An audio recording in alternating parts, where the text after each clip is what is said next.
A wild trade has been proposed between the New York Yankees and the Miami Marlins by The Athletic, and we have to talk about it. So what's up, guys? Welcome back to Yankees Digest. It's Chris here, and we're going to jump right into the video as we always do.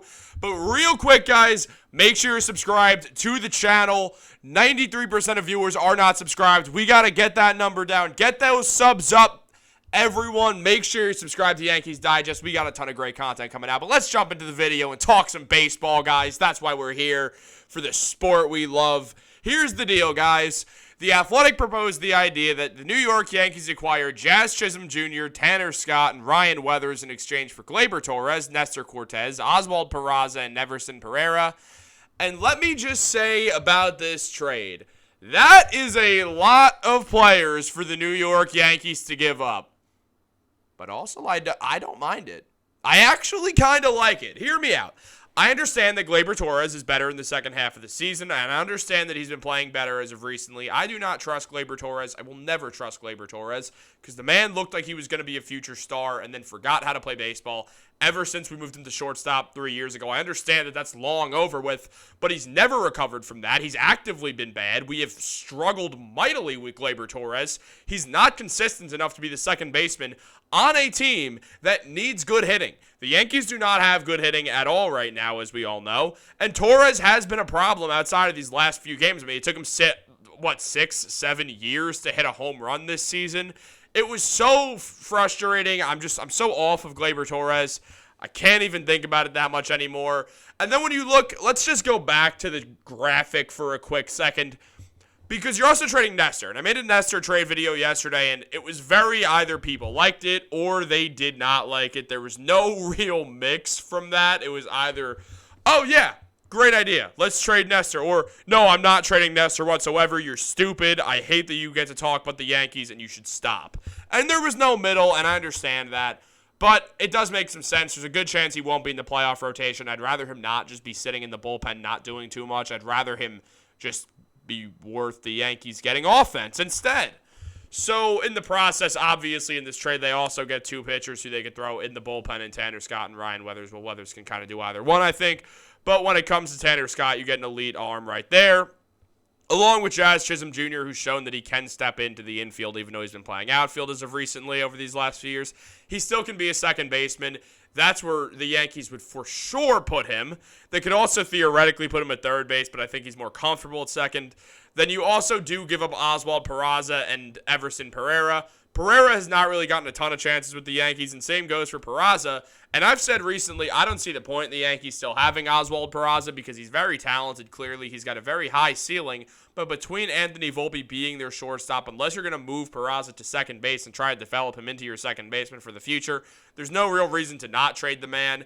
At the same time, especially when you're considering George Lombard Jr., who's 19 years old, only getting better, and who the Yankees are super high on, it makes almost no sense whatsoever that you would keep Oswald Peraza around unless you really want him to be your second base option. But then you're kind of doing a bit of a rebuild scenario here, and that doesn't make much sense at all. So you trade Oswald, you do this trade, and you're happy about it. I think that is the move. I understand it's a polarizing trade and that some people won't like it. And Jazz Chisholm, it feels like he should be better than he is, but the Yankees could use that firecracker type of player, someone who could really hype them up, get them amped in a similar way to Juan Soto. Get the vibes better with the Yankees. I mean, that's one of the problems, is it's just so gloomy right now with this team. It's always like, oh, well, we have a 4-3 lead. I guess we're going to lose somehow. Like, we're just all bummed out right now. Adding Jazz Chisholm gives you energy. The Yankees need more energy players. It is a must. It is not something that is negotiable. It will just help. Now, also, we obviously have to take a look at all of the stats of these players, and let's do that. As Ryan Henry mentioned from The Athletic before we get into the stats, the Marlins have no interest in absorbing the contracts of Torres or Cortez, both of whom become free agents very soon. They view Peraza and Pereira as extra players, not regulars, which is weird to me, especially when it comes to Peraza. So they would have zero interest in this trade idea, but at the same time, they would instead ask for Jason Dominguez or Spencer Jones plus Chase Hampton, Roderick Arias or George Lombard Jr., and basically some combination of 3 from that group of 5 prospects, which the Yankees would probably turn down. But that's the only way that this deal gets done. Now, look. No. Actually. Just no. Honestly, no. Just no. Just no. No. Not doing that. Not giving up Jason Dominguez for Jazz Chisholm in a straight-up deal. Not giving up Dominguez for much at all. Definitely not that. Not some massive package that includes Jason Dominguez and then one of what? Arias or Lombard? What? I don't know if this Ryan Henry guy hates the Yankees or is just insisting that Jazz Chisholm is the greatest thing since sliced bread. I understand how good Tanner Scott is also. Believe me, that's not lost on me. But that is an absurd trade. No. Absolutely not, Mr. Ryan Henry. No. That's the only thing that comes to mind when I see this is, oh, hell no. The Yankees would probably say no.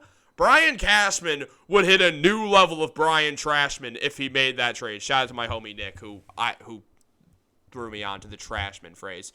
I understand that the Yankees need to contend. I understand that you have to give up prospects to contend so you can get better players. You don't trade Jason Dominguez, who his oblique is healing. He already is back from the UCL injury. It's just he's got a sore oblique. He's going to get going in the minors very soon, which means in not too long, he could come back up to the majors for the Yankees. So, let's not trade Jason Dominguez, a guy who had an over 1 OPS basically instantly once he got to the MLB level.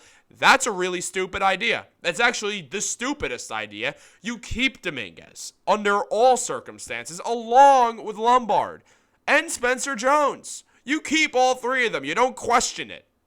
I understand, again, you have to trade prospects to get good players. It's not lost on me that this isn't MLB The Show where you could just throw a bunch of players together and somehow a team will accept some bogus offer.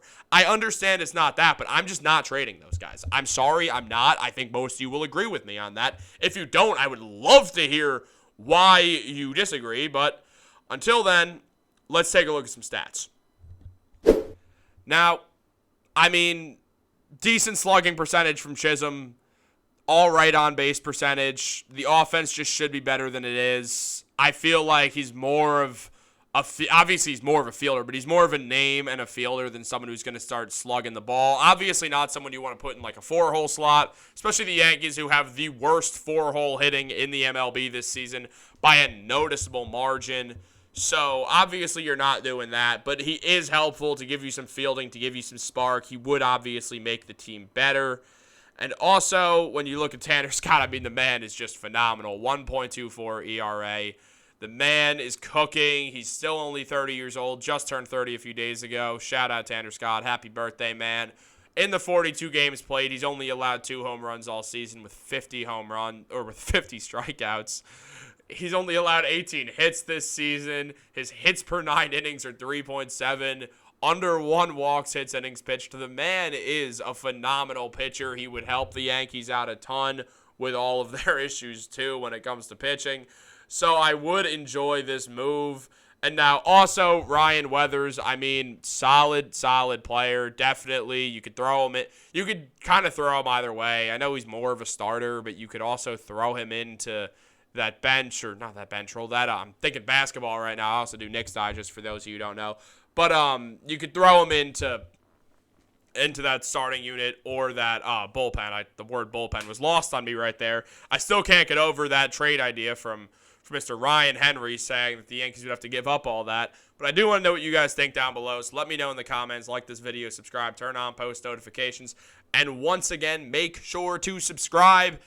Please subscribe, guys. It helps us out a ton. And you know what? If you subscribe to Yankees Digest, I'll be honest, it's not going to make a massive change in your life, except you're going to get more great content from me, Gabby, and Ugo. I can't speak right now, guys. So you don't want to miss any of that. And also, it helps us out a ton. So, guys, thank you so much for watching. Have a great day. Go Yankees.